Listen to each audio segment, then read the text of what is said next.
You ever get that feeling? The quiet little pull to just cancel all your plans, let the phone buzz on silent, and just be. It's a feeling we don't always understand, and honestly, sometimes we feel a little guilty about it. So today, we're going to dive into why the best invitation you can get might just be the one you give yourself for a quiet night in. Let's get into the quiet allure of solitude. So picture this. It's Saturday night.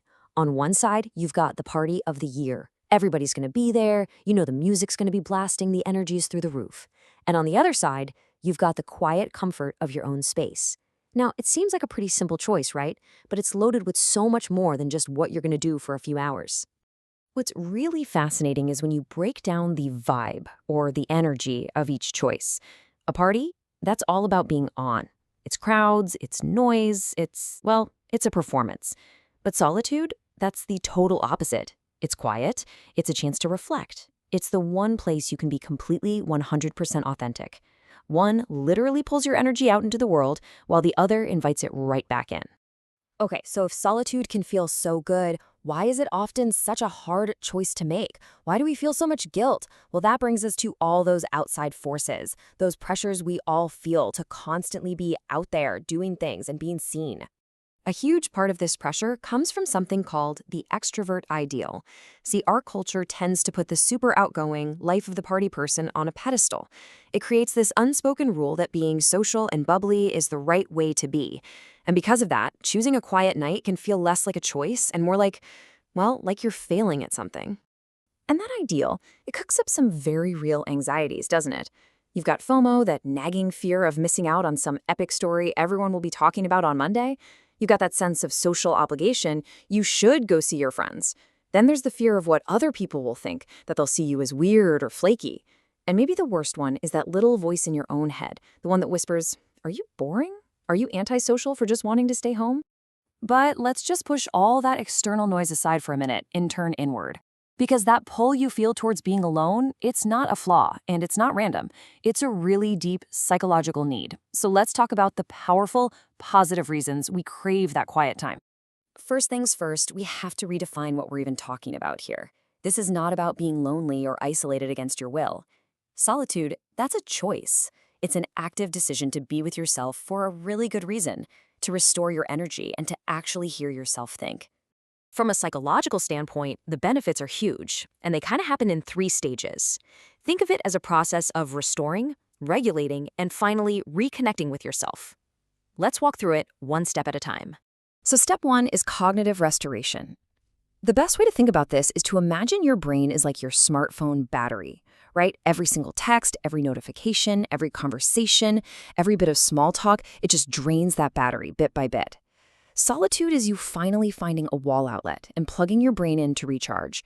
You stop taking in new information and you just let your mental energy build back up. Then you move on to emotional regulation.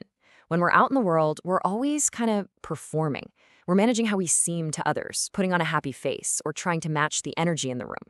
But solitude, it gives you this safe, private space to just feel things, to actually process that tough day you had, or to just quietly enjoy a happy moment, all without an audience. And all of that leads to this beautiful final step, self-connection. I mean, think about it. In the constant noise of daily life, it is so easy to lose track of what you actually think, what you actually want. Your own voice gets drowned out. Solitude is like hitting the mute button on the crowd, so you can finally hear yourself again.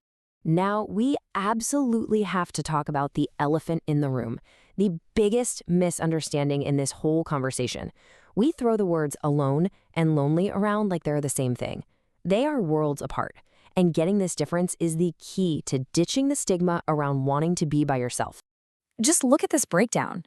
Solitude is a choice. It's empowering, it's restorative, it's fulfilling, and you do it on purpose. Loneliness, on the other hand, is a circumstance. It feels isolating, it's draining, it's painful, and it feels like it's been forced on you. One is about wanting to connect with yourself, the other is about wanting to connect with others and not being able to. Let's put it even more simply. One is a sanctuary that you build for yourself, a place you go to feel safe. The other is a prison that you feel trapped in. They could not be more different. Okay, so now that we know all this, what do we do? How do we get from feeling guilty about wanting a night in to actually embracing it as the strength that it really is? Here's the most important mindset shift you can make. Deciding to stay home isn't a bug in your social programming. It's a feature of excellent self-management. Realizing that your social battery is low and then actually doing something about it, that's not a social failure. That is a huge personal success. It's an act of self-care. Let this one really sink in for a minute. Choosing solitude isn't antisocial, it's pro-self. It's the perfect way to sum this all up. This isn't about you rejecting other people. It's about you taking care of your own inner world so that you actually have more to give when you decide to step back out into it. It is 100% pro-self. And that's where we'll leave it. Because this isn't just about understanding solitude anymore. It's about putting it to use. The next time you feel that pull for a quiet night, you'll know. You'll know it's not a flaw, it's not you being weird. It's a deep need for restoration, for a connection with the most important person in your life, you. So the only question left is, how are you going to use your quiet?